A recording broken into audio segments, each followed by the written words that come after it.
Book of Ezra, Chapter 1. In the first year of Cyrus, king of Persia, in order to fulfill the word of the Lord spoken by Jeremiah, the Lord moved the heart of Cyrus, king of Persia, to make a proclamation throughout his realm and also to put it in writing. This is what Cyrus, king of Persia, says. The Lord, the God of heaven, has given me all the kingdoms of the earth, and he has appointed me to build a temple for him at Jerusalem in Judah. Any of his people among you may go up to Jerusalem in Judah and build the temple of the Lord, the God of Israel, the God who is in Jerusalem, and may their God be with them. And in any locality where survivors may now be living, the people are to provide them with silver and gold, with goods and livestock, and with free will offerings for the temple of God in Jerusalem. Then the family heads of Judah and Benjamin, and the priests and Levites, everyone whose heart God had moved, prepared to go up and build the house of the Lord in Jerusalem. All their neighbors assisted them with articles of silver and gold, with goods and livestock, and with valuable gifts, in addition to all the free will offerings. Moreover, King Cyrus brought out the articles belonging to the temple of the Lord, which Nebuchadnezzar had carried away from Jerusalem and had placed in the temple of his God. Cyrus, king of Persia, had them brought by Mithredath, the treasurer, who counted them out to Sheshbazzar, the prince of Judah. This was the inventory. Gold dishes, 30. Silver dishes, 1,000. Silver pans, 29. Gold bowls, 30. Matching silver bowls, 410. Other articles, 1,000. In all, there were 5,400 articles of gold and of silver. Sheshbazzar brought all these along with the exiles when they came up from Babylon to Jerusalem. Ezra 2. Now these are the people of the province who came up from the captivity of the exiles, whom Nebuchadnezzar, king of Babylon, had taken captive to Babylon. They returned to Jerusalem and Judah, each to their own town, in company with Zerubbabel, Joshua, Nehemiah, Seraiah, Reelaiah, Mordecai, Bilshan, Mispar, Bigvai, Rehum, and Baanah. The list of the men of the people of Israel.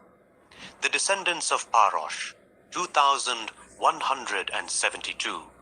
Of Shephatiah, 372. Of Ara, 775. Of Pahath Moab, through the line of Jeshua and Joab, 2,812.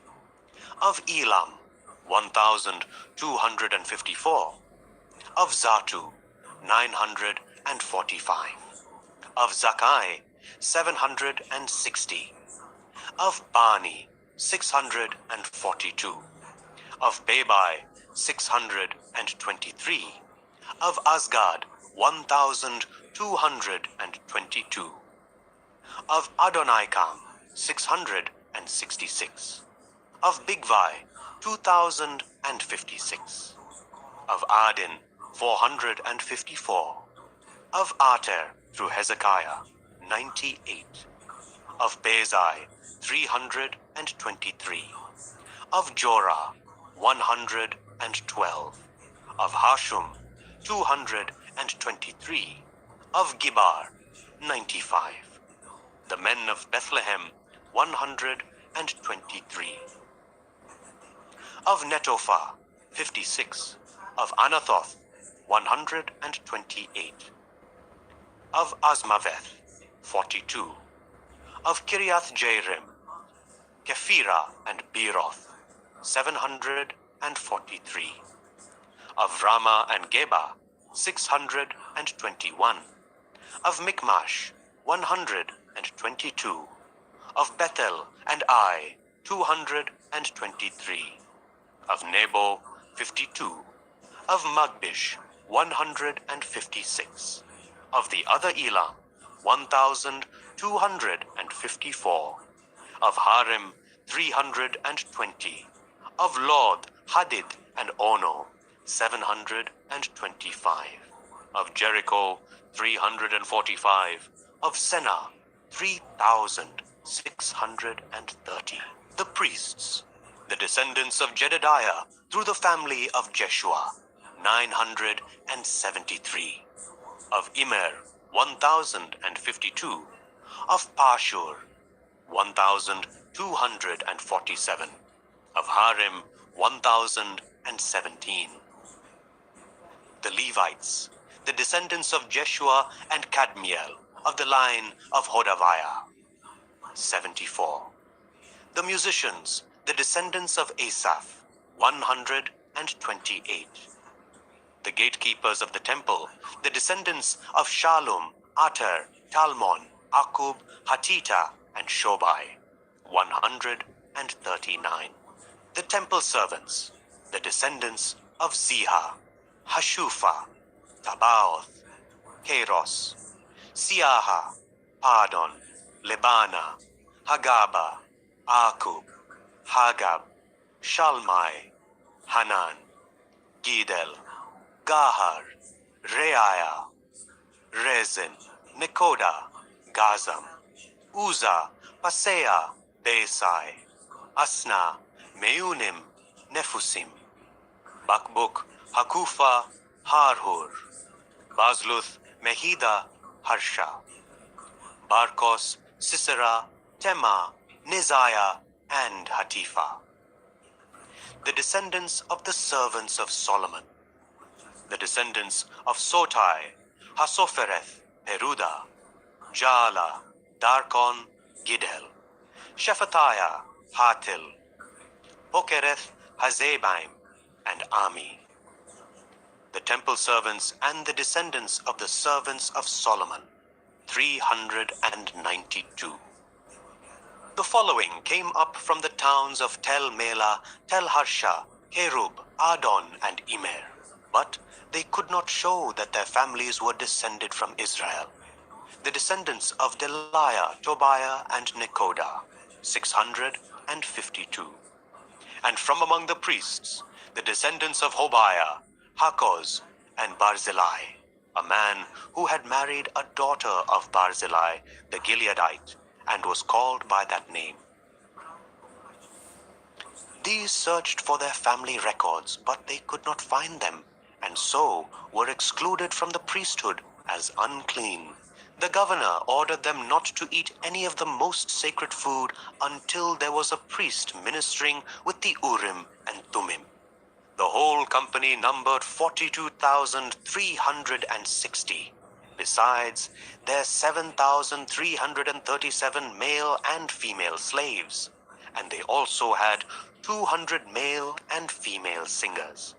They had 736 horses, 245 mules, 435 camels, and 6,720 donkeys.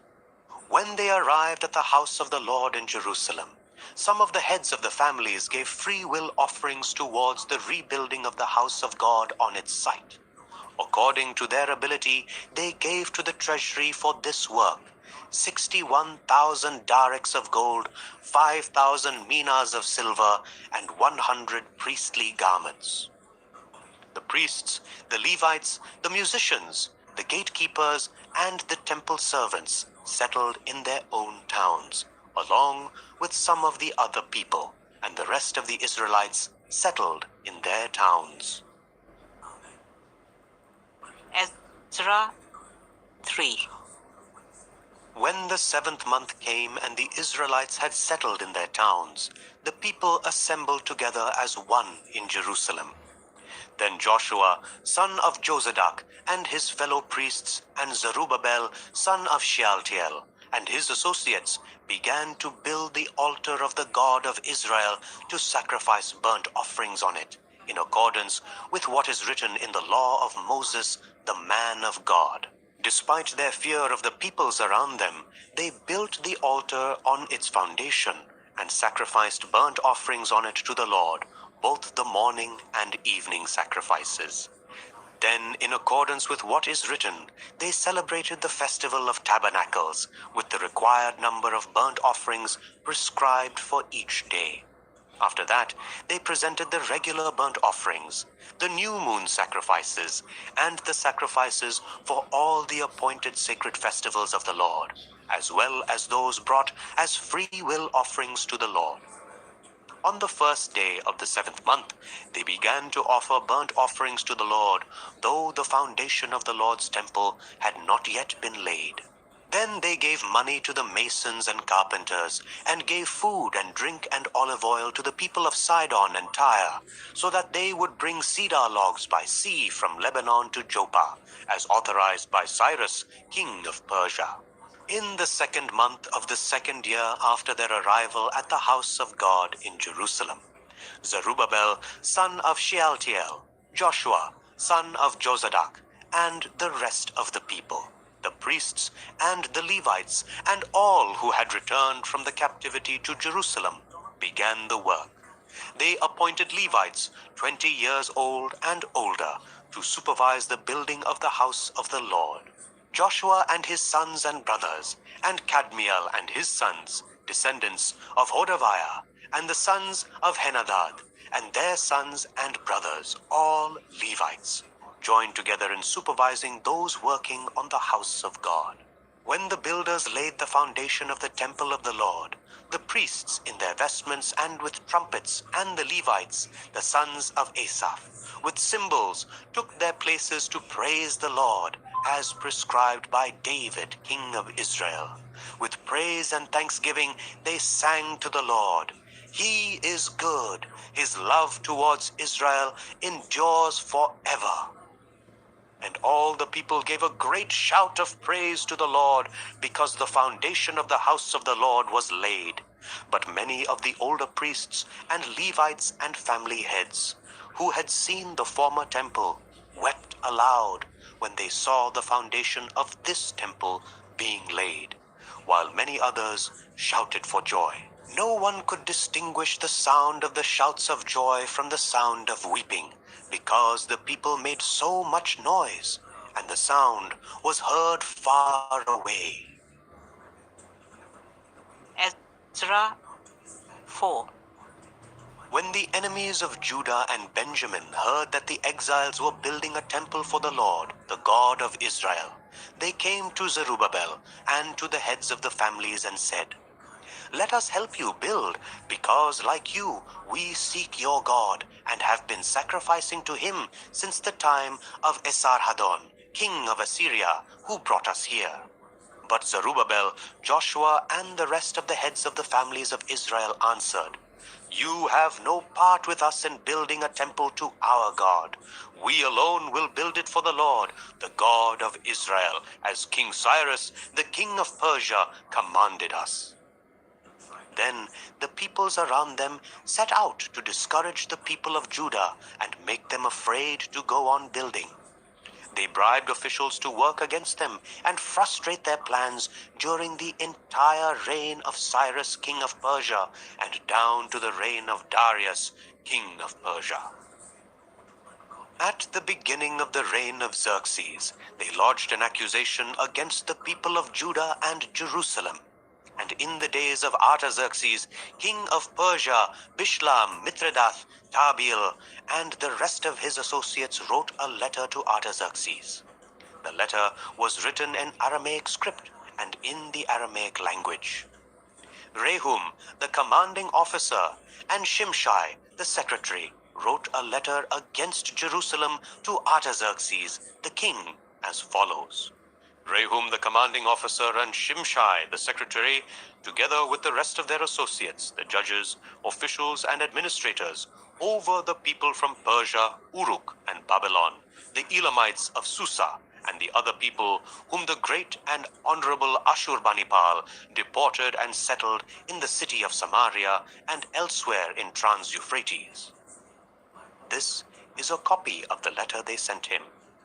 To King Artaxerxes, from your servants, the men of Trans-Euphrates.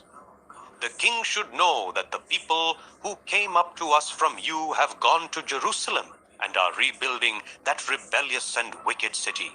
They are restoring the walls and repairing the foundations. Furthermore, the king should know that if this city is built and its walls are restored, no more taxes, tribute, or duty will be paid, and eventually the royal revenues will suffer. Now, since we are under obligation to the palace, and it is not proper for us to see the king dishonored, we are sending this message to inform the king, so that a search may be made in the archives of your predecessors. In these records, you will find that this city is a rebellious city, troublesome to kings and provinces, a place with a long history of sedition. That is why this city was destroyed. We inform the king that if this city is built and its walls restored, you will be left with nothing in Trans-Euphrates. The king sent this reply. To Rehum the commanding officer, Shimshai the secretary, and the rest of their associates living in Samaria and elsewhere in Trans-Euphrates, greetings. The letter you sent us has been read and translated in my presence. I issued an order and a search was made, and it was found that this city has a long history of revolt against kings and has been a place of rebellion and sedition. Jerusalem has had powerful kings ruling over the whole of Trans-Euphrates, and taxes, tribute, and duty were paid to them. Now issue an order to these men to stop work, so that this city will not be rebuilt until I so order. Be careful not to neglect this matter. Why let this threat grow to the detriment of the royal interests? As soon as the copy of the letter of King Artaxerxes was read to Rehum and Shimshai the secretary and their associates, they went immediately to the Jews in Jerusalem and compelled them by force to stop. Thus, the work on the house of God in Jerusalem came to a standstill until the 2nd year of the reign of Darius, king of Persia. Ezra 5. Now Haggai the prophet and Zechariah the prophet, a descendant of Edo, prophesied to the Jews in Judah and Jerusalem in the name of the God of Israel who was over them. Then Zerubbabel, son of Shealtiel, and Joshua, son of Jozadak, set to work to rebuild the house of God in Jerusalem, and the prophets of God were with them, supporting them. At that time, Tatenai, governor of Trans-Euphrates, and Shethar and their associates went to them and asked, "Who authorized you to rebuild this temple and to finish it?" They also asked, "What are the names of those who are constructing this building?" But the eye of their God was watching over the elders of the Jews, and they were not stopped until a report could go to Darius and his written reply be received. This is a copy of the letter that Tatenai, governor of Trans-Euphrates, and Shethar-Bozenai and their associates, the officials of Trans-Euphrates, sent to King Darius. The report they sent him read as follows. To King Darius, cordial greetings. The king should know that we went to the district of Judah, to the temple of the great God. The people are building it with large stones and placing the timbers in the walls. The work is being carried on with diligence and is making rapid progress under their direction. We questioned the elders and asked them, "Who authorized you to rebuild this temple and to finish it?" We also asked them their names so that we could write down the names of their leaders for your information. This is the answer they gave us. We are the servants of the God of heaven and earth, and we are rebuilding the temple that was built many years ago, one that a great king of Israel built and finished. But because our ancestors angered the God of heaven, he gave them into the hands of Nebuchadnezzar, the Chaldean, king of Babylon, who destroyed this temple and deported the people to Babylon. However, in the 1st year of Cyrus, king of Babylon, King Cyrus issued a decree to rebuild this house of God. He even removed from the temple of Babylon the gold and silver articles of the house of God, which Nebuchadnezzar had taken from the temple in Jerusalem and brought to the temple in Babylon. Then King Cyrus gave them to a man named Sheshbazzar, whom he had appointed governor, and he told him, "Take these articles and go and deposit them in the temple in Jerusalem, and rebuild the house of God on its site." So this Sheshbazzar came and laid the foundations of the house of God in Jerusalem. From that day to the present, it has been under construction, but is not yet finished. Now, if it pleases the king, let a search be made in the royal archives of Babylon to see if King Cyrus did in fact issue a decree to rebuild this house of God in Jerusalem. Then let the king send us his decision in this matter. Ezra 6. King Darius then issued an order, and they searched in the archives stored in the treasury at Babylon. A scroll was found in the citadel of Ecbatana in the province of Media, and this was written on it. Memorandum. In the first year of King Cyrus, the king issued a decree concerning the temple of God in Jerusalem. Let the temple be rebuilt as a place to present sacrifices, and let its foundations be laid. It is to be 60 cubits high and 60 cubits wide, with 3 courses of large stones and 1 of timber.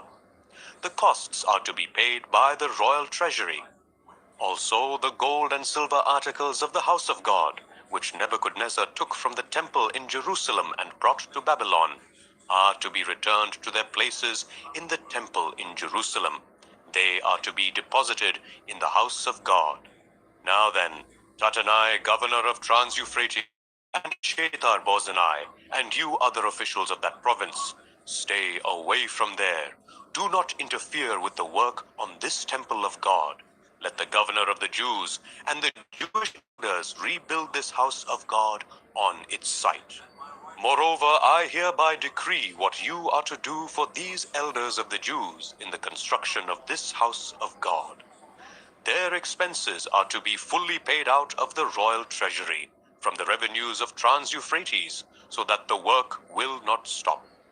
Whatever is needed, young bulls, rams, male lambs for burnt offerings to the God of heaven, and wheat, salt, wine, and olive oil, as requested by the priests in Jerusalem, must be given them daily without fail, so that they may offer sacrifices pleasing to the God of heaven, and pray for the well-being of the king and his sons.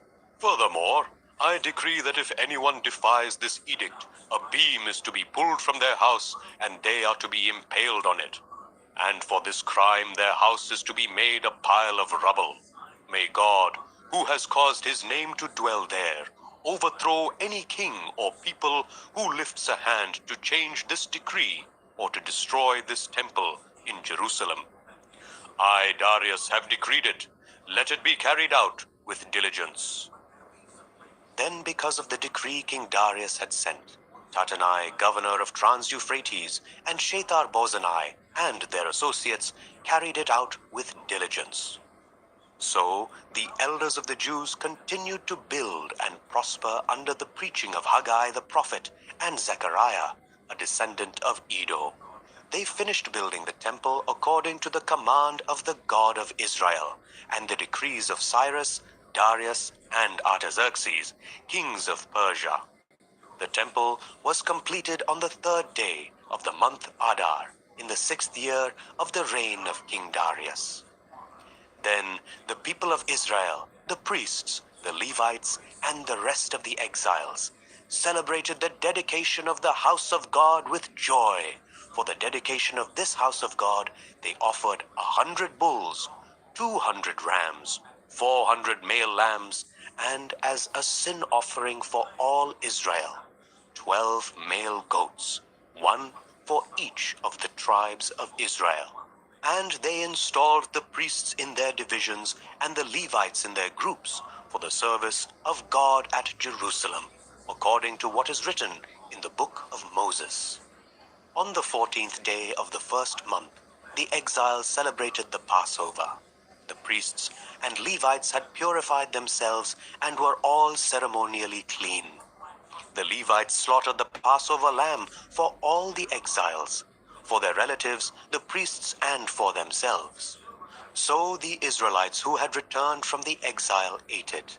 together with all who had separated themselves from the unclean practices of their Gentile neighbors in order to seek the Lord, the God of Israel. For 7 days they celebrated with joy the festival of unleavened bread, because the Lord had filled them with joy by changing the attitude of the king of Assyria, so that he assisted them in the work on the house of God, the God of Israel.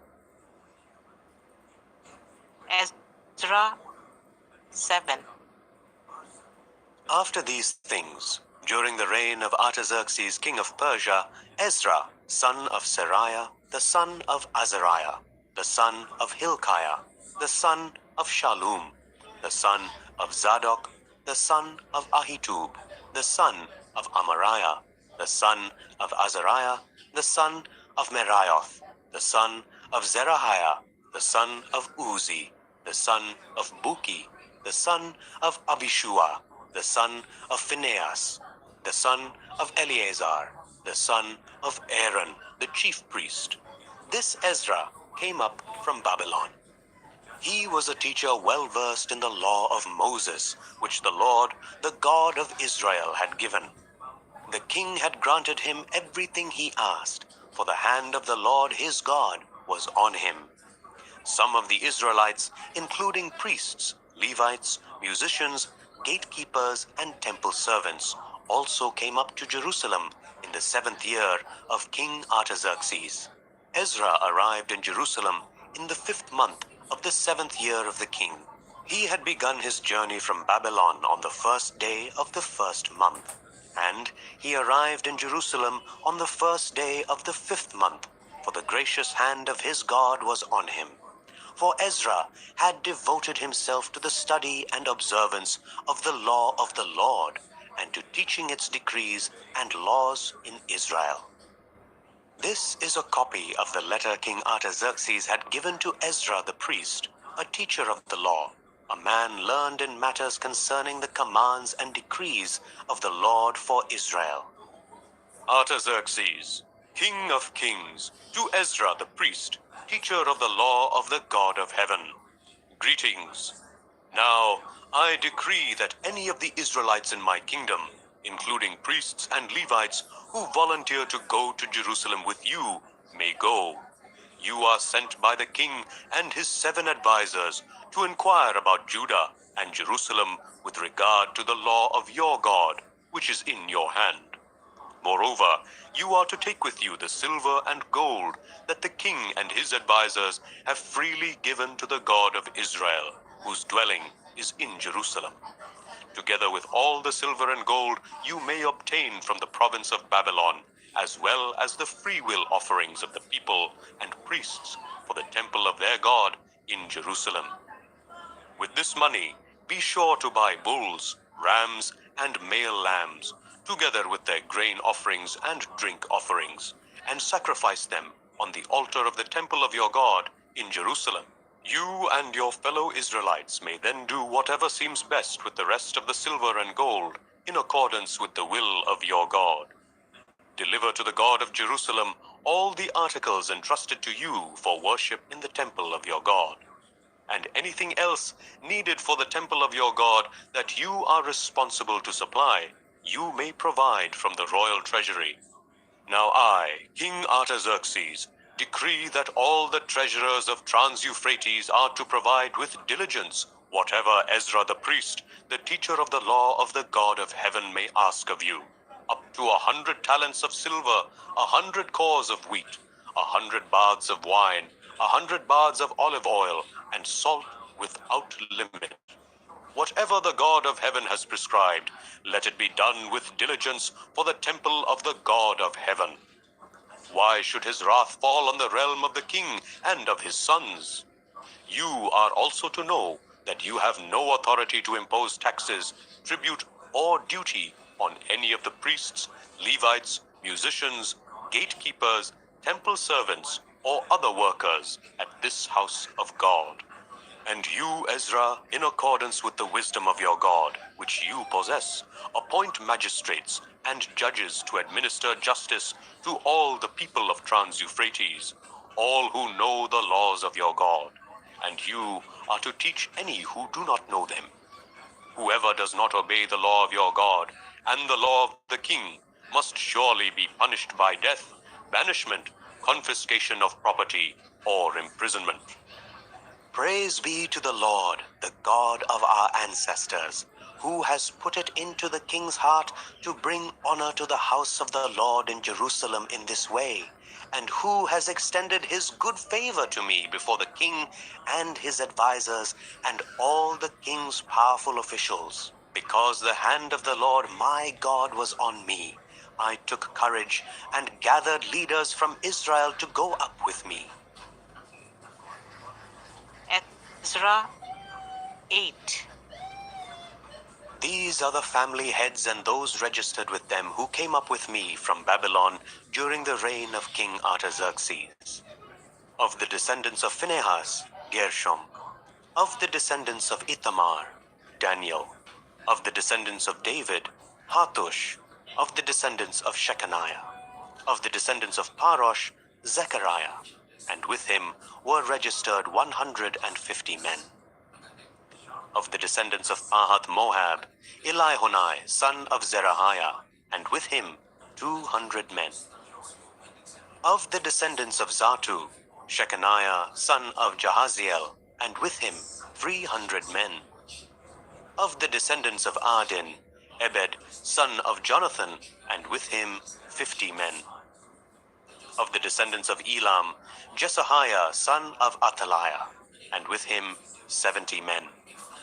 Of the descendants of Shephatiah, Zebediah, son of Michael, and with him 80 men.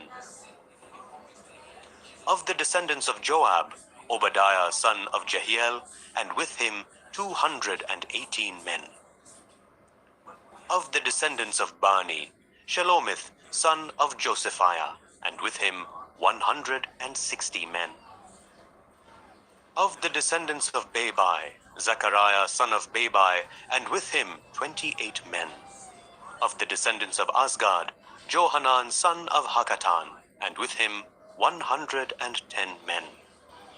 Of the descendants of Adonikam, the last ones, whose names were Eliphelet, Juel, and Shemaiah, and with them 60 men. Of the descendants of Bigvai, Uthai, and Zakur, and with them 70 men. I assembled them at the canal that flows towards Ahava, and we camped there 3 days. When I checked among the people and the priests, I found no Levites there. So I summoned Eliezer, Ariel, Shemaiah, Elnathan, Jareb, Elnathan, Nathan, Zechariah, and Meshullam, who were leaders, and Joyarib and Elnathan, who were men of learning. And I ordered them to go to Iddo, the leader in Casiphia. I told them what to say to Iddo and his fellow Levites, the temple servants in Casiphia, so that they might bring attendance to us for the house of our God. Because the gracious hand of our God was on us, they brought us Sherebiah, a capable man, from the descendants of Mahali, son of Levi, the son of Israel, and Sherebiah's sons and brothers, 18 in all, and Hashabiah, together with Jeshiah, from the descendants of Merari, and his brothers and nephews, 20 men in all. They also brought 220 of the temple servants, a body that David and the officials had established to assist the Levites. All were registered by name. There by the Ahava canal, I proclaimed a fast, so that we might humble ourselves before our God and ask him for a safe journey for us and our children with all our possessions.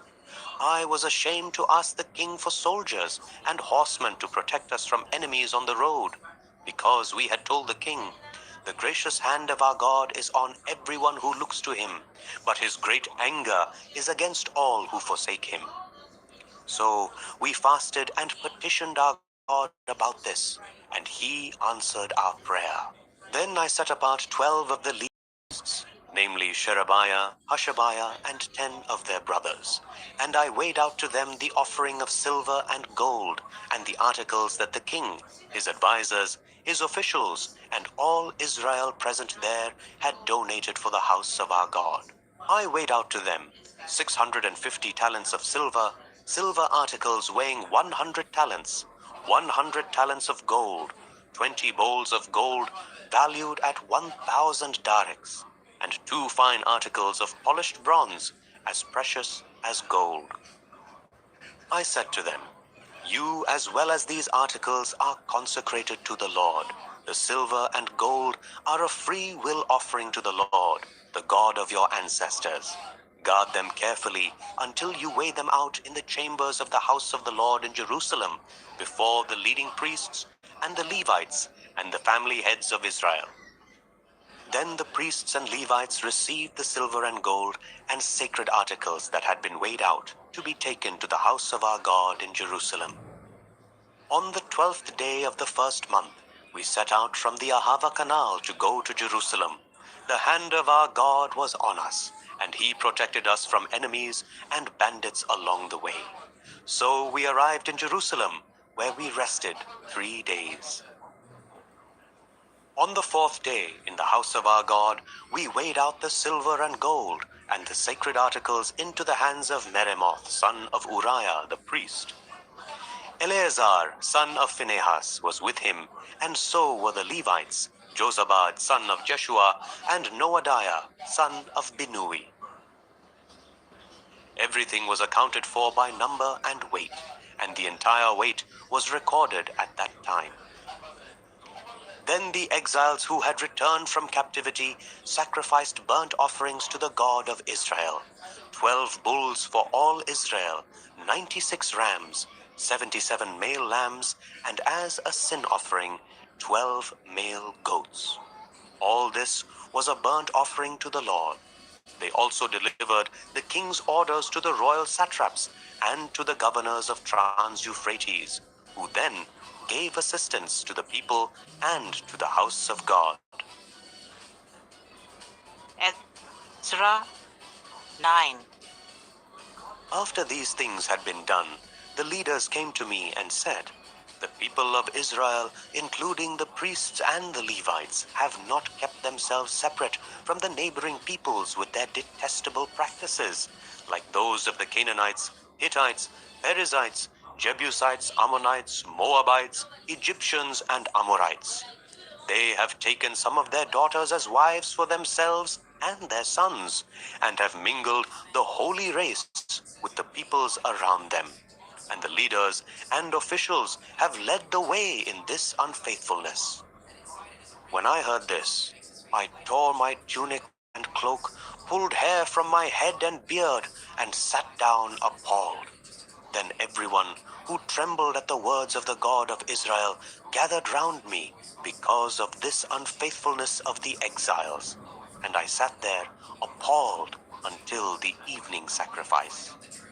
Then at the evening sacrifice, I rose from my self-abasement with my tunic and cloak torn, and fell on my knees with my hands spread out to the Lord my God, and prayed, "I am too ashamed and disgraced, my God, to lift up my face to you, because our sins are higher than our heads, and our guilt has reached to the heavens. From the days of our ancestors until now, our guilt has been great. Because of our sins, we and our kings and our priests have been subjected to the sword and captivity, to pillage and humiliation at the hand of foreign kings, as it is today. But now, for a brief moment, the Lord our God has been gracious in leaving us a remnant and giving us a firm place in his sanctuary. And so our God gives light to our eyes and a little relief in our bondage. Though we are slaves, our God has not forsaken us in our bondage. He has shown us kindness in the sight of the kings of Persia. He has granted us new life to rebuild the house of our God and repair its ruins. And he has given us a wall of protection in Judah and Jerusalem. But now, our God, what can we say after this? For we have forsaken the commands you gave through your servants the prophets when you said, 'The land you are entering to possess is a land polluted by the corruption of its peoples. By their detestable practices, they have filled it with their impurity from one end to the other. Therefore, do not give your daughters in marriage to their sons, or take their daughters for your sons. Do not seek a treaty of friendship with them at any time, that you may be strong and eat the good things of the land and leave it to your children as an everlasting inheritance. What has happened to us is a result of our evil deeds and our great guilt.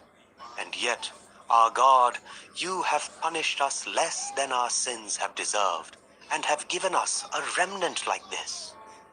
Shall we then break your commands again and intermarry with the peoples who commit such detestable practices? Would you not be angry enough with us to destroy us, leaving us no remnant or survivor?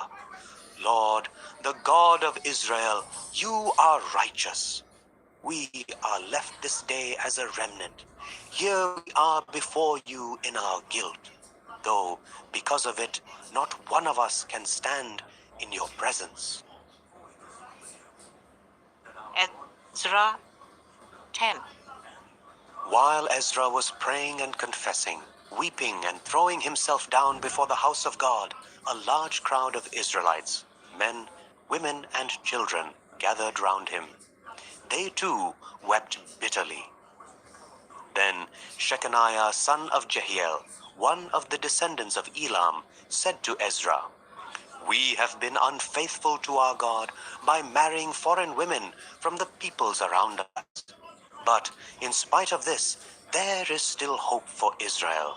Now let us make a covenant before our God to send away all these women and their children in accordance with the counsel of my Lord and of those who fear the commands of our God. Let it be done according to the law. Rise up, this matter is in your hands. We will support you, so take courage and do it." So Ezra rose up and put the leading priests and Levites and all Israel under oath to do what had been suggested. And they took the oath. Then Ezra withdrew from before the house of God and went to the room of Jehohanan, son of Eliashib. While he was there, he ate no food and drank no water, because he continued to mourn over the unfaithfulness of the exiles. A proclamation was then issued throughout Judah and Jerusalem for all the exiles to assemble in Jerusalem. Anyone who failed to appear within 3 days would forfeit all his property, in accordance with the decision of the officials and elders, and would himself be expelled from the assembly of the exiles. Within the 3 days, all the men of Judah and Benjamin had gathered in Jerusalem, and on the 20th day of the 9th month, all the people were sitting in the square before the house of God, greatly distressed by the occasion and because of the rain. Then Ezra the priest stood up and said to them, "You have been unfaithful. You have married foreign women, adding to Israel's guilt. Now honor the Lord, the God of your ancestors, and do his will. Separate yourselves from the peoples around you and from your foreign wives." The whole assembly responded with a loud voice, "You are right. We must do as you say. But there are many people here, and it is the rainy season, so we cannot stand outside. Besides, this matter cannot be taken care of in a day or two, because we have sinned greatly in this thing. Let our officials act for the whole assembly. Then let everyone in our towns who has married a foreign woman come at a set time, along with the elders and judges of each town, until the fierce anger of our God in this matter is turned away from us." Only Jonathan, son of Asahel, and Jazaiah, son of Tikvah, supported by Meshullam and Shabbethai the Levite, opposed this. So the exiles did as was proposed. Ezra the priest selected men who were family heads, one from each family division, and all of them designated by name. On the first day of the 10th month, they sat down to investigate the cases, and by the first day of the first month, they finished dealing with all the men who had married foreign women. Among the descendants of the priests, the following had married foreign women: From the descendants of Joshua, son of Jozadak, and his brothers Maaseiah, Eleazar, Jarib, and Gedaliah. They all gave their hands in pledge to put away their wives, and for their guilt they each presented a ram from the flock as a guilt offering. From the descendants of Immer, Hanani and Zebediah. From the descendants of Harim, Maaseiah, Elijah, Shemaiah, Jehiel, and Uzziah. From the descendants of Pashur, Elioenai, Maaseiah, Ishmael, Nethanel, Jozabad, and Elasah. Among the Levites, Jozabad, Shimei, Keliah, that is, Kelita, Pethahiah, Judah, and Eliezer. From the musicians, Eliashib. From the gatekeepers, Shallum, Telem, and Uri. And among the other Israelites, from the descendants of Parosh, Ramiah, Izziah, Malkijah, Mijamin, Eleazar, Malkijah, and Benaiah. From the descendants of Elam, Mattaniah, Zechariah, Jehiel, Abdi, Jeremoth, and Elijah. From the descendants of Zatu, Elioenai, Eliashib, Mattaniah, Jeremoth, Zabad, and Aziza. From the descendants of Babai, Jehohanan, Hananiah, Zabai, and Athlai. From the descendants of Bani, Meshulam, Maluk, Adiah, Jashub, Sheal, and Jeremoth. From the descendants of Pahath Moab, Adnah, Hilal, Benaiah, Maaseiah, Mattaniah, Bezalel, Binnui, and Manasseh. From the descendants of Harim, Eliezer, Ishijah, Malkijah, Shemaiah, Shimeon, Benjamin, Maluk, and Shemariah. From the descendants of Hashum, Mattenai, Mattatah, Zabad, Eliphelet, Jeremiah, Manasseh, and Shimei. From the descendants of Bani, Maadai, Amran, Uel, Benaiah, Bedaiah, Keluhi, Vanaiah, Meremoth, Eliashib, Mattaniah, Mattanai, and Jasu.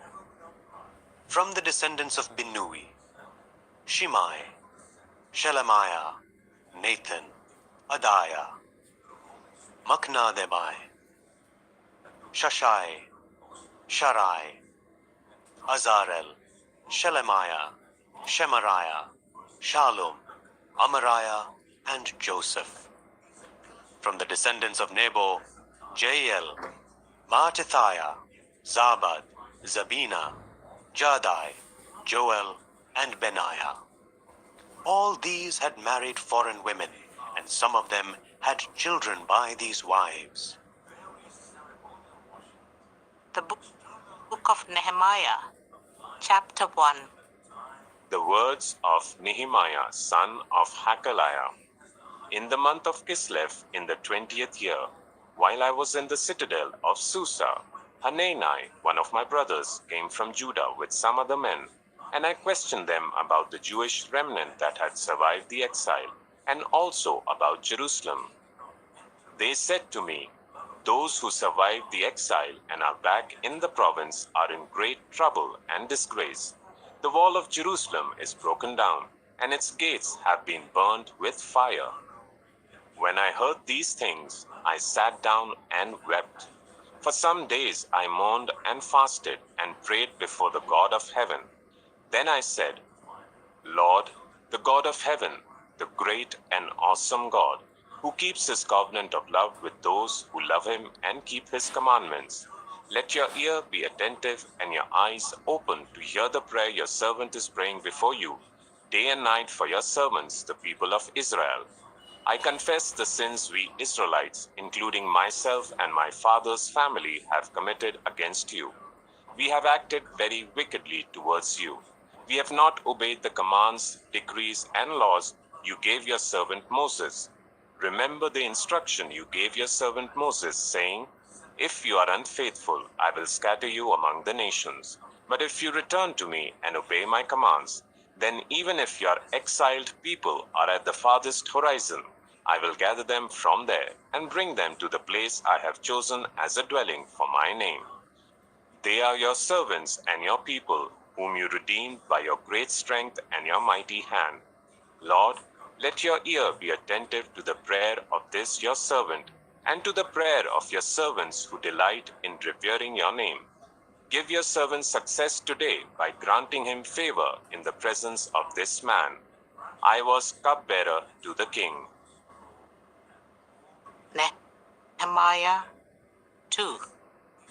In the month of Nisan, in the 20th year of King Artaxerxes, when wine was brought for him, I took the wine and gave it to the king. I had not been sad in his presence before. So the king asked me, Why does your face look so sad when you are not ill? This can be nothing but sadness of heart. I was very much afraid, but I said to the king, May the king live forever. Why should my face not look sad when the city where my ancestors are buried lies in ruins, and its gates have been destroyed by fire? The king said to me, What is it you want? Then I prayed to the God of heaven, and I answered the king, If it pleases the king, and if your servant has found favor in his sight, let him send me to the city in Judah where my ancestors are buried, so that I can rebuild it. Then the king, with the queen sitting beside him, asked me, How long will your journey take, and when will you get back? It pleased the king to send me, so I set a time. I also said to him, If it pleases the king, may I have letters to the governors of Trans-Euphrates, so that they will provide me safe conduct until I arrive in Judah. And may I have a letter to Asaph, keeper of the royal park, so he will give me timber to make beams for the gates of the citadel by the temple, and for the city wall, and for the residence I will occupy. And because the gracious hand of my God was on me, the king granted my requests. So I went to the governors of Trans-Euphrates and gave them the king's letters. The king had also sent army officers and cavalry with me.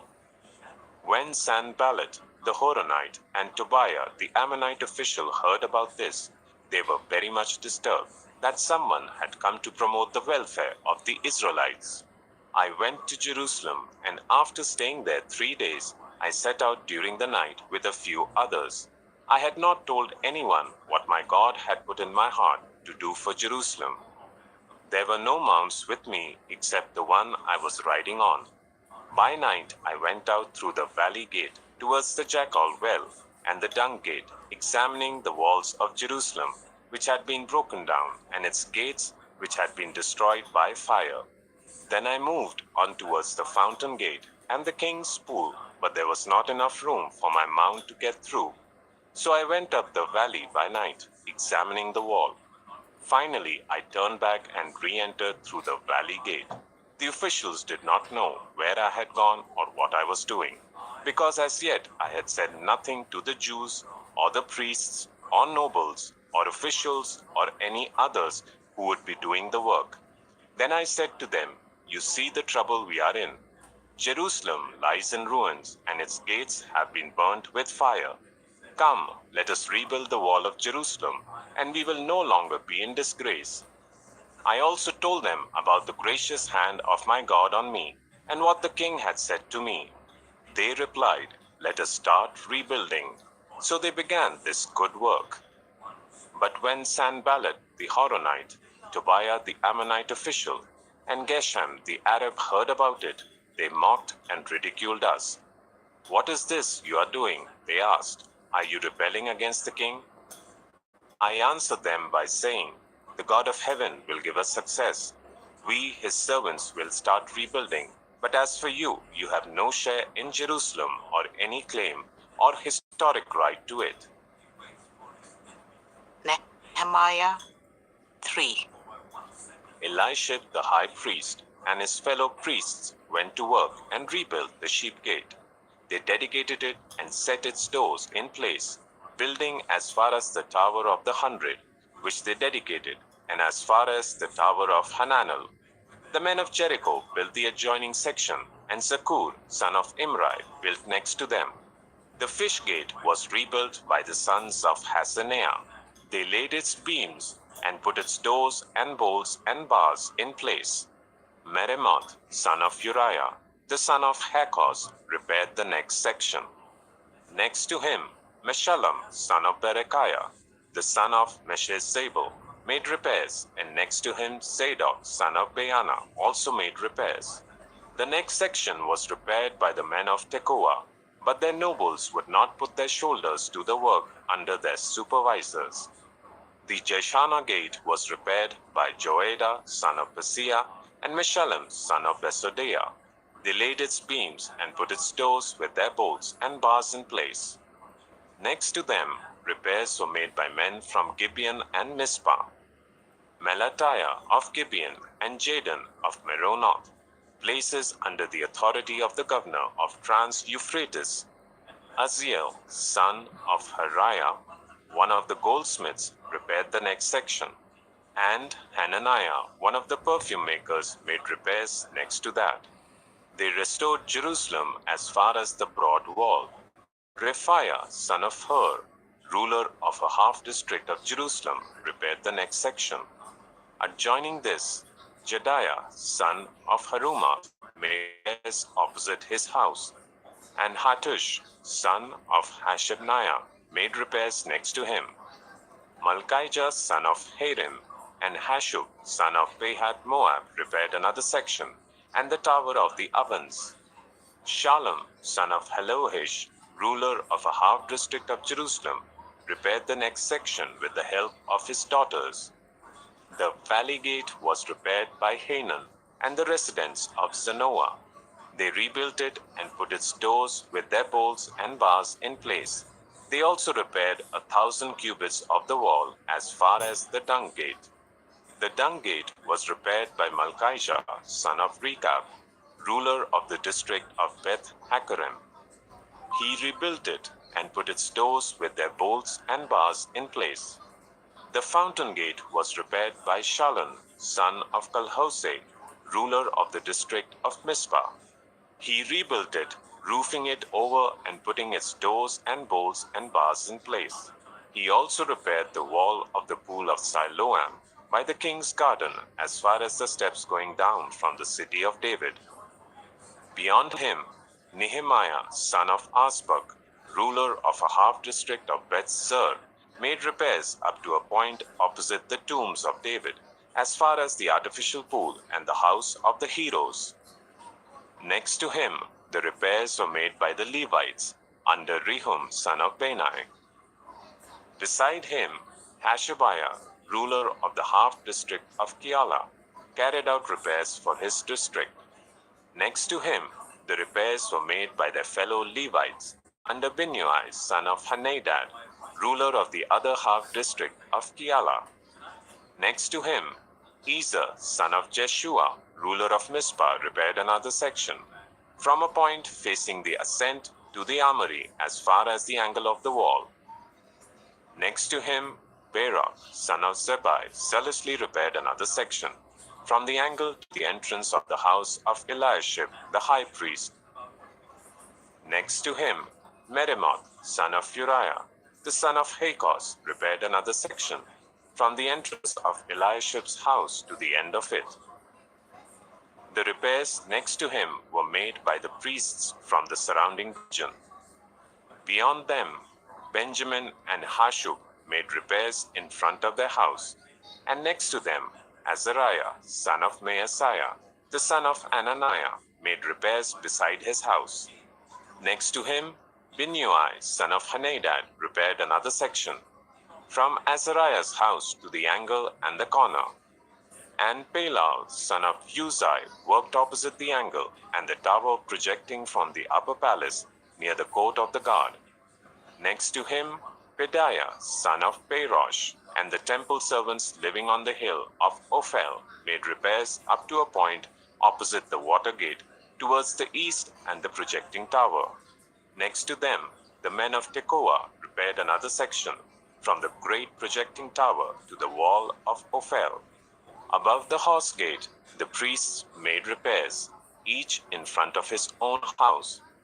Next to them, Zadok, son of Immer, made repairs opposite his house. Next to him, Shemaiah, son of Shechaniah, the guard at the east gate, made repairs.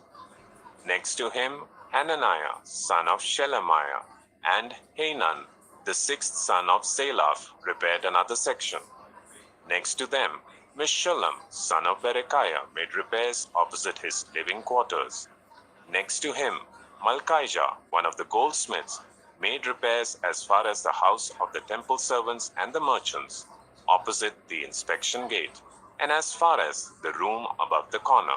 And between the room above the corner and the sheep gate, the goldsmiths and merchants made repairs. Nehemiah 4. When Sanballat heard that we were rebuilding the wall, he became angry and was greatly incensed. He ridiculed the Jews, and in the presence of his associates and the army of Samaria, he said, "What are those feeble Jews doing? Will they restore their wall? Will they offer sacrifices? Will they finish in a day? Can they bring the stones back to life from those heaps of rubble, burnt as they are?" Tobiah the Ammonite, who was at the side, said, "What are they building? Even a fox climbing up on it would break down their wall of stones. Hear us, our God, for we are despised. Turn their insults back on their own heads. Give them over as plunder in a land of captivity. Do not cover up their guilt or blot out their sins from your sight, for they have thrown insults in the face of the builders." So we rebuilt the wall till all of it reached half its height, for the people worked with all their heart. But when Sanballat, Tobiah, the Arabs, the Ammonites, and the people of Ashdod heard that the repairs to Jerusalem's walls had gone ahead, and that the gaps were being closed, they were very angry. They all plotted together to come and fight against Jerusalem and stir up trouble against it. But we prayed to our God and posted a guard day and night to meet this threat. Meanwhile, the people in Judah said, "The strength of the laborers is giving out, and there is so much rubble that we cannot rebuild the wall." Also our enemies said, "Before they know it or see us, we will be right there among them, and will kill them and put an end to the work." Then the Jews who lived near them came and told us 10 times over, "Wherever you turn, they will attack us." Therefore I stationed some of the people behind the lowest points of the wall at the exposed places, posting them by families, with their swords, spears, and bows. After I looked things over, I stood up and said to the nobles, the officials, and the rest of the people, "Don't be afraid of them. Remember the Lord, who is great and awesome, and fight for your families, your sons and your daughters, your wives and your homes." When our enemies heard that we were aware of their plot, and that God had frustrated it, we all returned to the wall, each to our work. From that day on, half of my men did the work, while the other half were equipped with spears, shields, bows, and armor. The officers posted themselves behind all the people of Judah who were building the wall. Those who carried materials did with one hand and held a weapon in the other, and each of the builders wore his sword at his side as he worked. But the man who sounded the trumpet stayed with me. Then I said to the nobles, the officials, and the rest of the people, "The work is extensive and spread out, and we are widely separated from each other along the wall. Wherever you hear the sound of the trumpet, join us there. Our God will fight for us." So we continued the work with half the men holding spears from the first light of dawn till the stars came out.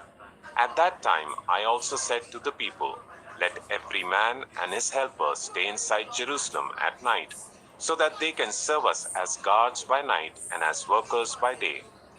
Neither I, nor my brothers, nor my men, nor the guards with me took off our clothes.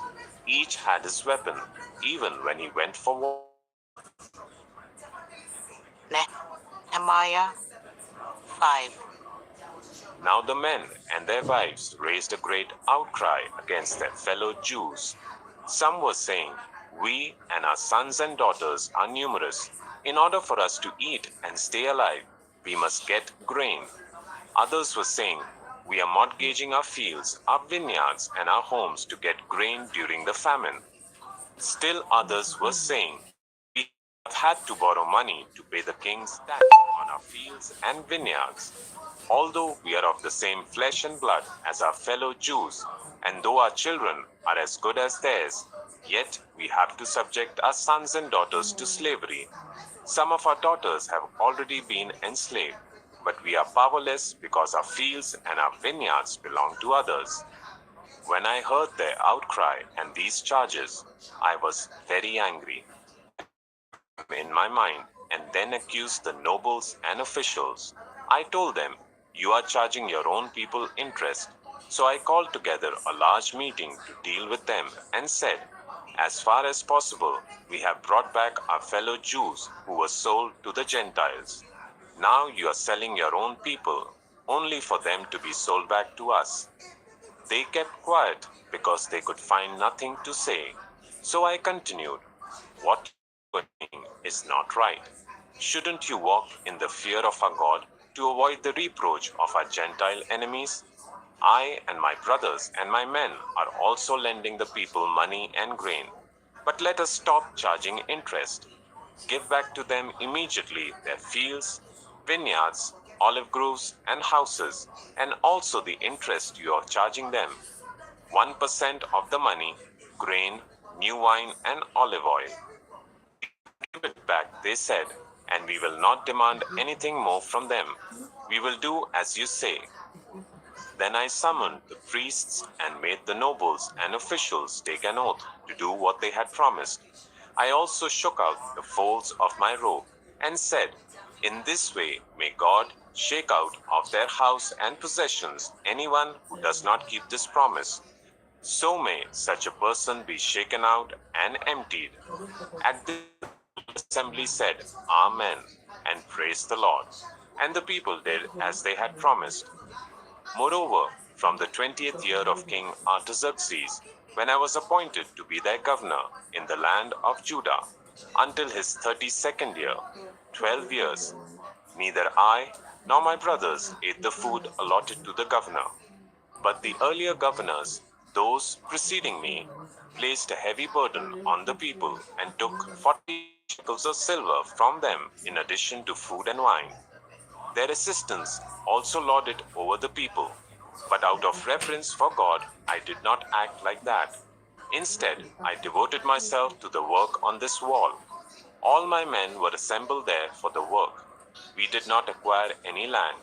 Furthermore, 150 Jews and officials ate at my table, as well as those who came to us from the surrounding nations. Each day, 1 ox, 6 choice sheep, and some poultry were prepared for me, and every 10 days an abundant supply of wine of all kinds. In spite of all this, I never demanded the food allotted to the governor, because the demands were heavy on these people. Remember me with favor, my God, for all I have done for these people.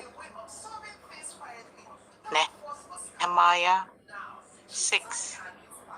When word came to Sanballat, Tobiah, Geshem the Arab, and the rest of our enemies that I had rebuilt the wall, and not a gap was left in it, though up to that time I had not set the doors in the gates, Sanballat and Geshem sent me this message: "Come, let us meet together in one of the villages, on the plain of Ono."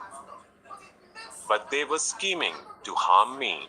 So I sent messengers to them with this reply: "I am carrying on a great project and cannot go down. Why should the work stop while I leave it and go down to you?" 4 times they sent me the same message, and each time I gave them the same answer. Then, the 5th time, Sanballat sent his assistant to me with the same message, and in his hand was an unsealed letter in which was written, "It is reported among the nations, and Geshem says it is true, that you and the Jews are plotting to revolt and therefore you're building the wall. Moreover, according to these reports, you are about to become their king, and have even appointed prophets to make this proclamation about you in Jerusalem. There is a king in Judah. Now this report will get back to the king. So come, let us meet together. I sent him this reply. Nothing like what you are saying is happening. You are just making it up out of your head. They were all trying to frighten us, thinking their hands will get too weak for the work, and it will not be completed. But I prayed, now strengthen my hands. One day I went to the house of Shemaiah, son of Delaiah, the son of Mehetabel, who was shut in at his home. He said, let us meet in the house of God, inside the temple, and let us close the temple doors, because men are coming to kill you. By night they are coming to kill you. But I said, should a man like me run away? Or should someone like me go into the temple to save his life? I will not go. I realized that God had not sent him, but that he had prophesied against me because Tobiah and Sanballat had hired him. He had been hired to intimidate me, so that I would commit a sin by doing this, and then they would give me a bad name to discredit me. Remember Tobiah and Sanballat, my God, because of what they have done. Remember also the prophet Noadiah, and how she and the rest of the prophets have been trying to intimidate me. So the wall was completed on the 25th of Elul in 52 days. When all our enemies heard about this, all the surrounding nations were afraid and lost their self-confidence, because they realized that this work had been done with the help of our God. Also in those days, the nobles of Judah were sending many letters to Tobiah, and replies from Tobiah kept coming to them. For many in Judah were under oath to him, since he was son-in-law to Shechaniah, son of Ezra, and his son Jehohanan had married the daughter of Meshullam, son of Berechiah.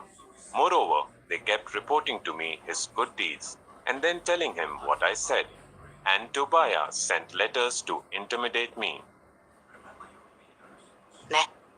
Nehemiah 7. After the wall had been rebuilt, and I had set the doors in place, the gatekeepers, the musicians, and the Levites were appointed. I put in charge of Jerusalem my brother Hanani, along with Hananiah, the commander of the citadel, because he was a man of integrity and feared God more than most people do. I said to them, the gates of Jerusalem are not to be opened until the sun is hot. While the gatekeepers are still on duty, make them shut the doors and bar them. Also appoint residents of Jerusalem as guards, some at their posts and some near their own houses. Now the city was large and spacious, but there were few people in it, and the houses had not yet been rebuilt. So my God put it into my heart to assemble the nobles, the officials, and the common people for registration by families. I found the genealogical record of those who had been the first to return. This is what I found written there. These are the people of the province who came up from the captivity of the exiles whom Nebuchadnezzar, king of Babylon, had taken captive. They returned to Jerusalem and Judah, each to his own town, in company with Zerubbabel, Joshua, Nehemiah, Azariah, Rehemiah, Nehemiah, Mordecai, Bilshan, Mispereth, Bigvai, Nehum, and Baana.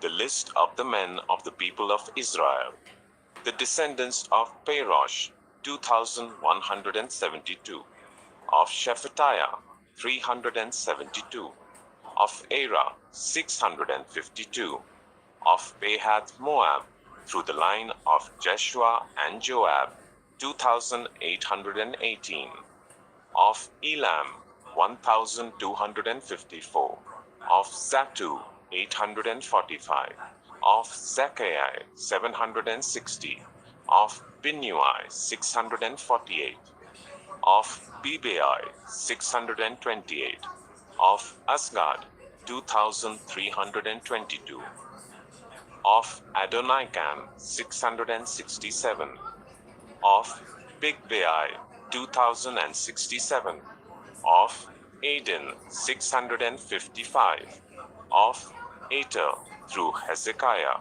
98, of Hashum 328, of Bezai 324, of Harif 112, of Gibeon 95, the men of Bethlehem and Netophah 188, of Anathoth 128, of Beth Esmaveth 42, of Kiareth Jearim, Kephirah and Beeroth 743, of Ramah and Jeba 621, of Michmash 122, of Bethel and Ai 123, of the other Nebo 52, of the other Elam 1254, of Harim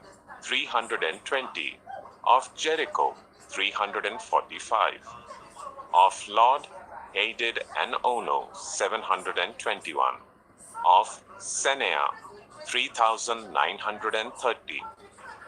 The priests, the descendants of Jediah, through the family of Jeshua 973, of Immer 1052, of Peshur 1247, of Harim 1017.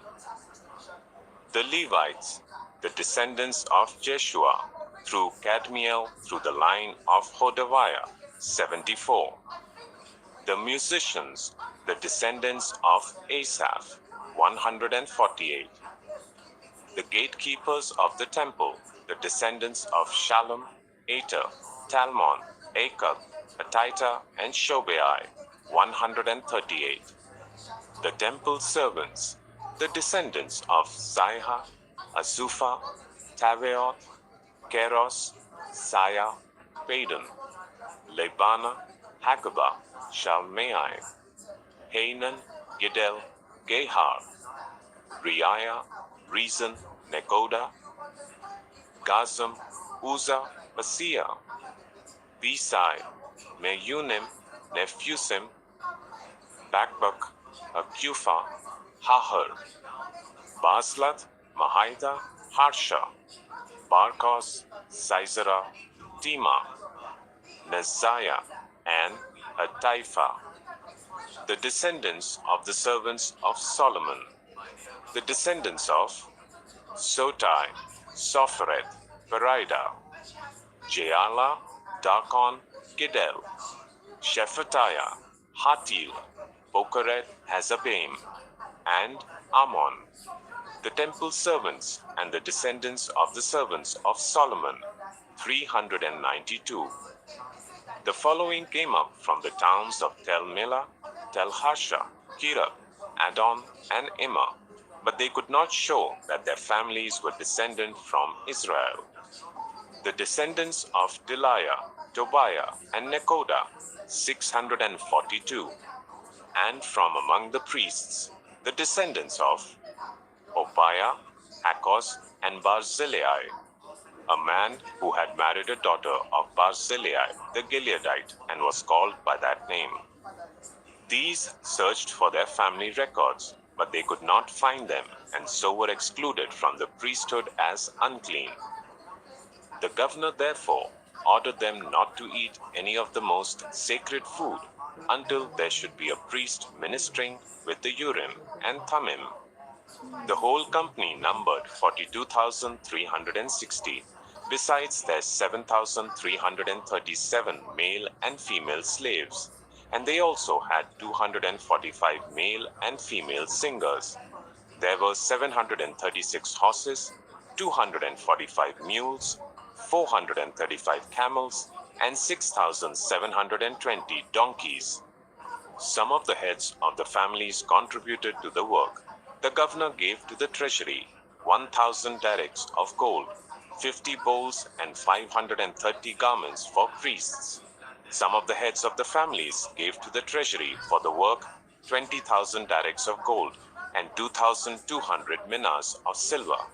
The total given by the rest of the people was 20,000 darics of gold, 2,000 minas of silver, and 67 garments for priests. The priests, the Levites, the gatekeepers, the musicians, and the temple servants, along with certain of the people and the rest of the Israelites, settled in their own towns.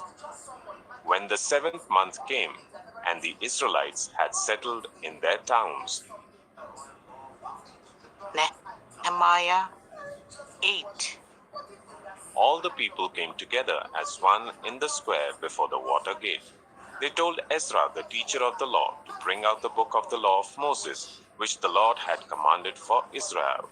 So on the first day of the 7th month, Ezra the priest brought the law before the assembly, which was made up of men and women and all who were able to understand. He read it aloud from daybreak till noon, as he faced the square before the water gate in the presence of the men, women, and others who could understand. And all the people listened attentively to the book of the law. Ezra, the teacher of the law, stood on a high wooden platform built for the occasion. Beside him, on his right, stood Mattithiah, Shema, Ananiah, Uriah, Hilkiah, and Maaseiah. And on his left were Pedaiah, Mishael, Malchijah, Hashum, Hashbaddanah, Zechariah, and Meshullam. Ezra opened the book. All the people could see him because he was standing above them, and as he opened it, the people all stood up. Ezra praised the Lord, the great God, and all the people lifted their hands and responded, Amen, Amen. Then they bowed down and worshipped the Lord with their faces to the ground. The Levites, Jeshua, Bani, Sherebiah, Jamin, Akkub, Shabbatai, Hodai, Maaseiah, Kelita, Azariah, Josabad, Hanan, and Peliah instructed the people in the law while the people were standing there.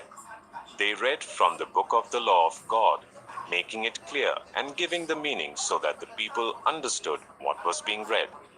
Then Nehemiah, the governor, Ezra the priest and teacher of the law, and the Levites who were instructing the people said to them all, This day is holy to the Lord your God. Do not mourn or weep, for all the people had been weeping as they listened to the words of the law. Nehemiah said, Go and enjoy choice food and sweet drinks, and send some to those who have nothing prepared. This day is holy to our Lord. Do not grieve, for the joy of the Lord is your strength. The Levites calmed all the people, saying, Be still, for this is a holy day. Do not grieve. Then all the people went away to eat and drink, to send portions of food and to celebrate with great joy, because they now understood the words that had been made known to them. On the 2nd day of the month, the heads of all the families, along with the priests and the Levites, gathered round Ezra, the teacher of the law, to give attention to the words of the law. They found written in the law, which the Lord had commanded through Moses, that the Israelites were to live in temporary shelters during the festival of the 7th month, and that they should proclaim this word and spread it throughout their towns and in Jerusalem. Go out into the hill country and bring back branches from olive and wild olive trees, and from myrtles, palms, and other leafy trees, to make temporary shelters, as it is written. So the people went out and brought back branches and built themselves temporary shelters on their own roofs, in their courtyards, in the courts of the house of God, and in the square by the water gate, and the one by the gate of Ephraim. The whole company that had returned from exile built temporary shelters and lived in them. From the days of Joshua, son of Nun, until that day, the Israelites had not celebrated it like this, and their joy was very great. Day after day, from the first day to the last, Ezra read from the book of the law of God. They celebrated the festival for 7 days, and on the 8th day, in accordance with the regulation, there was an assembly. Nehemiah 9. On the 24th day of the same month, the Israelites gathered together, fasting and wearing sackcloth and putting dust on their heads. Those of Israelite descent had separated themselves from all foreigners. They stood in their places and confessed their sins and the sins of their ancestors. They stood where they were and read from the book of the law of the Lord their God for a quarter of the day, and spent another quarter in confession and in worshipping the Lord their God. Standing on the stairs of the Levites were Jeshua, Bani, Kadmiel, Shebaniah, Bunai, Sherebiah, Bani, and Canaani. They cried out with loud voices to the Lord their God. And the Levites, Jeshua, Kadmiel, Bani, Hashabniah, Sherebiah, Hodiah, Shebaniah, and Pethahiah, said, Stand up and praise the Lord your God, who is from everlasting to everlasting. Blessed be your glorious name, and may it be exalted above all blessing and praise. You alone are the Lord. You made the heavens, even the highest heavens, and all their starry host, the earth and all that is on it, the seas and all that is in them. You give life to everything, and the multitudes of heaven worship you. You are the Lord God who chose Abraham and brought him out of Ur of the Chaldeans and named him Abraham. You found his heart faithful to you, and you made a covenant with him to give to his descendants the land of the Canaanites, Hittites, Amorites, Perizzites, Jebusites, and Girgashites. You have kept your promise because you are righteous. You saw the suffering of our ancestors in Egypt. You heard their cry at the Red Sea.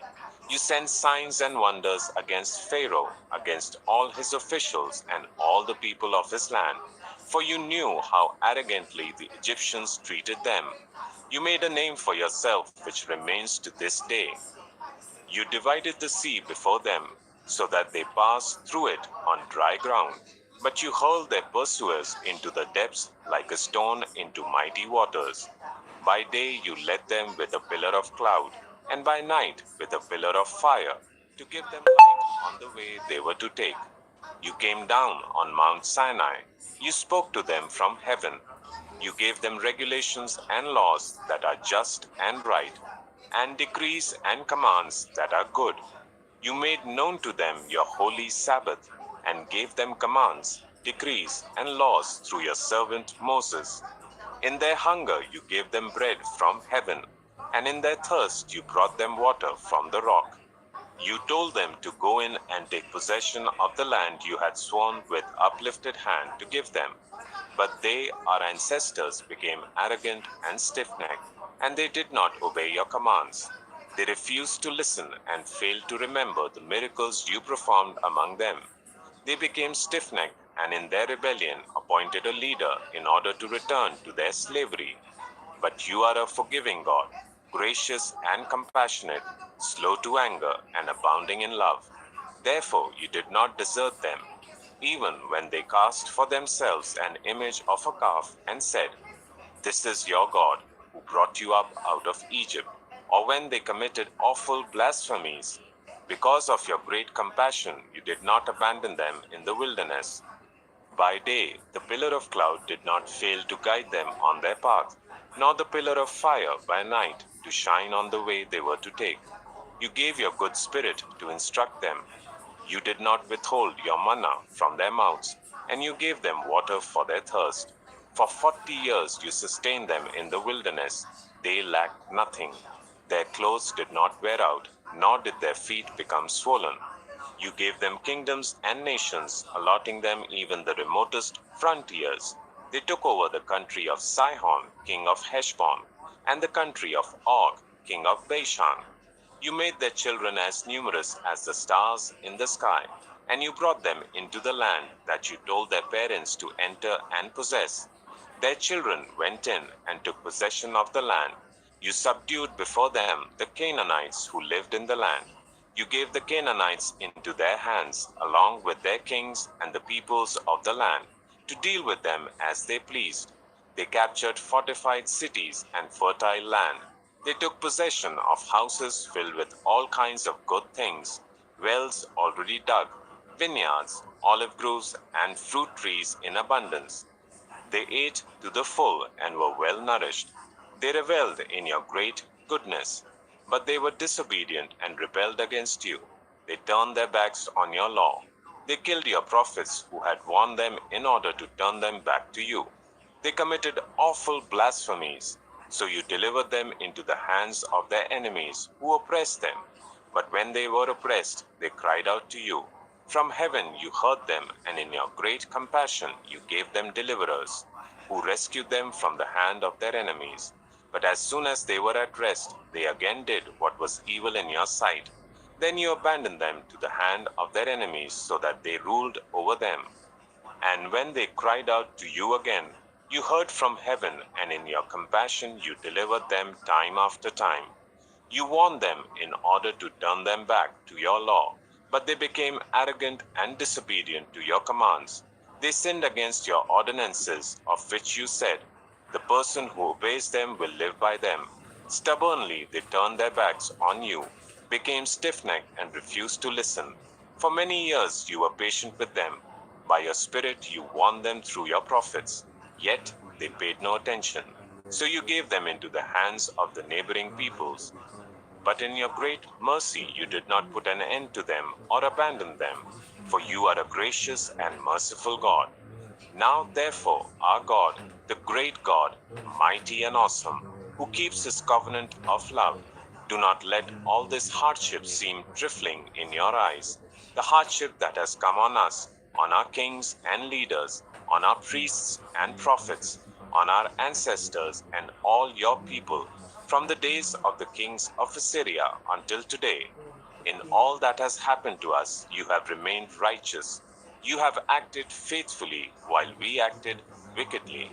Our kings, our leaders, our priests, and our ancestors did not follow your law. They did not pay attention to your commands or the statutes you warned them to keep.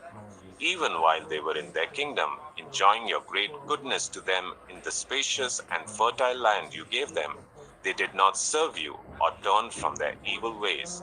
But see, we are slaves today, slaves in the land you gave our ancestors, so that they could eat its fruit and the other good things it produces. Because of our sins, its abundant harvest goes to the kings you have placed over us. They rule over our bodies and our cattle as they please. We are in great distress. In view of all this, we are making a binding agreement, putting it in writing, and our leaders, our Levites, and our priests are affixing their seals to it. Nehemiah 10.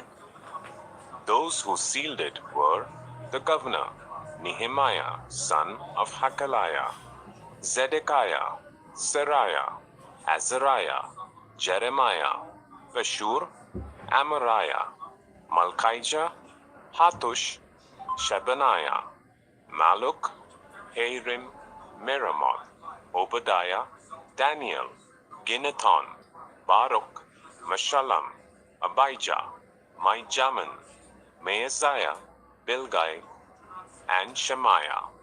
These were the priests. The Levites: Jeshua, son of Azaniah, Binnui of the sons of Henadad, Kadmiel and their associates, Shebaniah, Hodiah, Kelita, Peliah, Hanan, Micah, Rehob, Hashabiah, Zakur, Sherebiah, Shebaniah, Hodiah, Bani, and Benayu. The leaders of the people: Parosh, Pahath Moab, Elam, Zatu, Bani, Bunai, Asgad, Bebai, Adonijah, Bigbai, Aden, Ater, Hezekiah, Azur, Hodiah, Hashem, Bezai, Hariph, Anathoth, Nebai, Magpiash, Meshullam, Hezer, Meshizabel, Zadok, Jejua, Pelatiah, Hanan, Ananiah, Hoshea, Hananiah, Hashub, Halohesh, Pila, Shobek, Rehum, Hashabna, Maaseiah, Ahiah, Hanan, Anan, Maluk, Harim, and Baana. The rest of the people, priests, Levites, gatekeepers, musicians, temple servants, and all who separated themselves from the neighboring peoples for the sake of the law of God, together with their wives and all their sons and daughters who are able to understand. All these now join their fellow Israelites, the nobles, and bind themselves with a curse and an oath to follow the law of God given through Moses, the servant of God, and to obey carefully all the commands, regulations, and decrees of the Lord, our Lord. We promise not to give our daughters in marriage to the peoples around us, or take their daughters for our sons. When the neighboring peoples bring merchandise or grain to sell on the Sabbath, we will not buy from them on the Sabbath or on any holy day. Every seventh year, we will forego working the land and will cancel all debts. We assume the responsibility for carrying out the commands to give a third of a shekel each year for the service of the house of our God, for the bread set out on the table, for the regular grain offerings and burnt offerings, for the offerings on the Sabbaths, at the new moon feasts, and at the appointed festivals, for the holy offerings, for sin offerings to make atonement for Israel, and for all the duties of the house of our God. We, the priests, the Levites, and the people, have cast lots to determine when each of our families is to bring to the house of our God at set times each year a contribution of wood to burn on the altar of the Lord our God, as it is written in the law. We also assume responsibility for bringing to the house of the Lord each year the first fruits of our crops and of every fruit tree. As it is also written in the law, we will bring the firstborn of our sons and of our cattle, of our herds and of our flocks to the house of our God, to the priests ministering there. Moreover, we will bring to the storerooms of the house of our God, to the priests, the first of our ground meal, of our grain offerings, of the fruit of all our trees, and of our new wine and olive oil. And we will bring a tithe of our crops to the Levites, for it is the Levites who collect the tithes in all the towns where we work. A priest descended from Aaron is to accompany the Levites when they receive the tithes, and the Levites are to bring a tenth of the tithes up to the house of our God, to the storerooms of the treasury. The people of Israel, including the Levites, are to bring their contributions of grain, new wine, and olive oil to the storerooms, where the articles for the sanctuary and for the ministering priests, the gatekeepers, and the musicians are also kept. We will not neglect the house of our God. Nehemiah 11. Now the leaders of the people settled in Jerusalem. The rest of the people cast lots to bring one out of every 10 of them to live in Jerusalem, the holy city, while the remaining 9 were to stay in their own towns. The people commended all who volunteered to live in Jerusalem. These are the provincial leaders who settled in Jerusalem. Now some Israelites, priests, Levites, temple servants, and descendants of Solomon's servants lived in the towns of Judah, each on their own property in the various towns, while other people from both Judah and Benjamin lived in Jerusalem. From the descendants of Judah, Adaiah, son of Uzziah, the son of Zechariah, the son of Amariah, the son of Shephatiah, the son of Mahalalel, a descendant of Perez, and Maaseiah, son of Baruch, the son of Kolhose, the son of Haziah, the son of Adaiah, the son of Joarib, the son of Zechariah, a descendant of Shelah. The descendants of Perez who lived in Jerusalem totaled 468 men of standing. From the descendants of Benjamin, Salu, son of Meshullam, the son of Joed, the son of Pedaiah, the son of Poliah, the son of Maaseiah, the son of Ithiel, the son of Jeshiah, and his followers, Gabai and Salai, 928 men.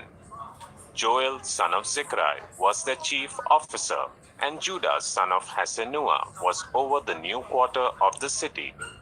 From the priests, Jedaiah, the son of Joarib, Jachin, Seraiah, son of Hilkiah, the son of Meshullam, the son of Zadok, the son of Meraiot, the son of Ahitub, the official in charge of the house of God, and their associates who carried on work for the temple, 822 men.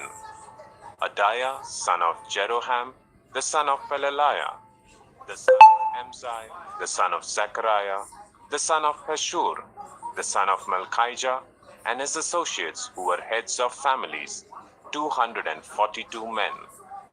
Amashai, son of Azrael, the son of Azai, the son of Mishalamoth, the son of Immer, and his associates who were men of standing, 128.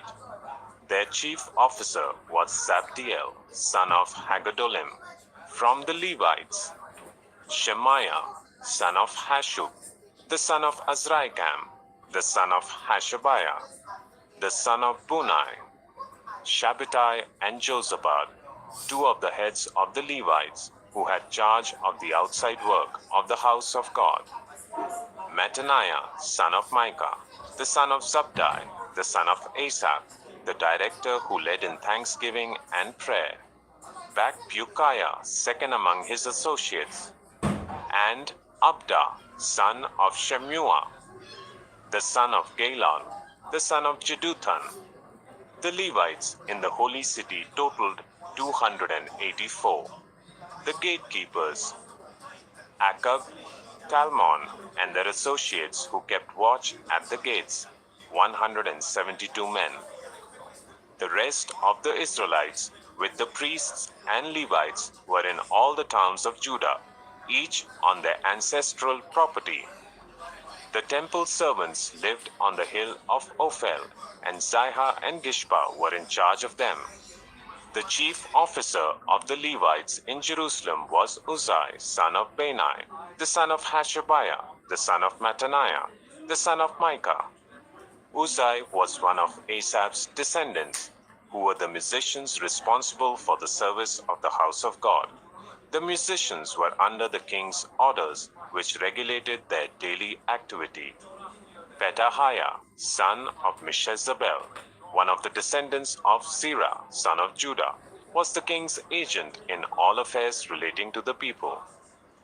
As for the villages with their fields, some of the people of Judah lived in Kiriath Arba and its surrounding settlements, in Dibon and its settlements, in Jekabseel and its villages, in Jeshua, in Moladah, in Beth Pelet, in Hazer Shual, in Beersheba and its settlements, in Ziklag, in Mekona and its settlements, in Enrimmon, in Zorah, in Jarmuth, Zanoah, Adullam and their villages, in Lachish and its fields, and in Ezekah and its settlements.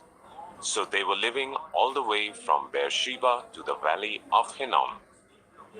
The descendants of the Benjaminites from Geba lived in Michmash, Aijah, Bethel and its settlements, in Anathoth, Nob and Ananiah, in Hazer, Ramah and Gittaim, in Hadid, Zeboim and Nebalat, in Lod and Ono, and in Harashim.